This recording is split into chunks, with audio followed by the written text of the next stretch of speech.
পৃথিবীর এক কোণে আগুন জ্বলছে, কিন্তু সেই আগুনের তাপ পৌঁছে যাচ্ছে প্রতিটি ঘরে। ইরান আর ইসরায়েলের এই সংঘর্ষ এখন আর শুধু একটি যুদ্ধ নয়, এটা হয়ে উঠেছে অর্থনীতির ধ্বংসের সংকেত, শক্তির দখলের লড়াই আর ভবিষ্যতের নিয়ন্ত্রণের যুদ্ধ। প্রতিটি বিস্ফোরণ, প্রতিটি মিসাইল শুধু একটি শহর না, কাঁপিয়ে দিচ্ছে পুরো পৃথিবীকে। মিডল ইস্ট পৃথিবীর সবচেয়ে বড় তেলের ভান্ডার, আর সেই ভান্ডারের দরজা স্ট্রাইট অফ হরমুজ। এখান দিয়ে যায় বিশ্বের প্রায় 20% তেল।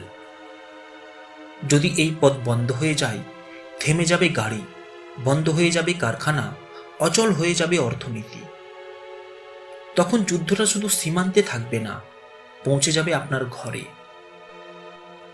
আপনি হয়তো যুদ্ধ দেখছেন না, কিন্তু যুদ্ধ আপনাকে ছুঁয়ে যাচ্ছে।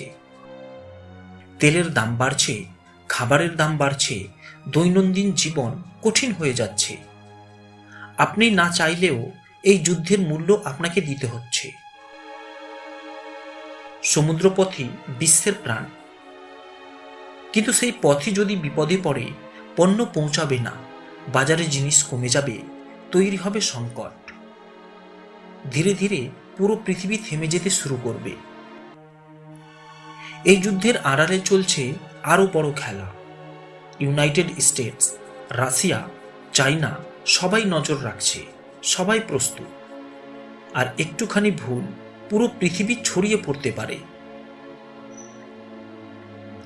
সবচেয়ে ভয়ঙ্কর সত্য, যদি এই যুদ্ধ নিয়ন্ত্রণের বাইরে চলে যায়, নিউক্লিয়ার অ্যাটাক হতে পারে। তখন কোনো সীমান্ত থাকবে না, কোনো নিরাপদ জায়গা থাকবে না, শুধু থাকবে ধ্বংস। এই যুদ্ধ শুধু ইরান ভার্সেস ইসরায়েল না, এটা পুরো পৃথিবীর ভবিষ্যতের যুদ্ধ, আর আপনি এই যুদ্ধের বাইরে নন। তাই মনে রাখবেন, আগুনটা এখন দূরে জ্বলছে, কিন্তু তার ছাই খুব শীঘ্রই পৌঁছে যাবে আপনার ঘরে। আর যদি এই আগুন না থামে, তাহলে এই পৃথিবী আর আগের মতো থাকবে না।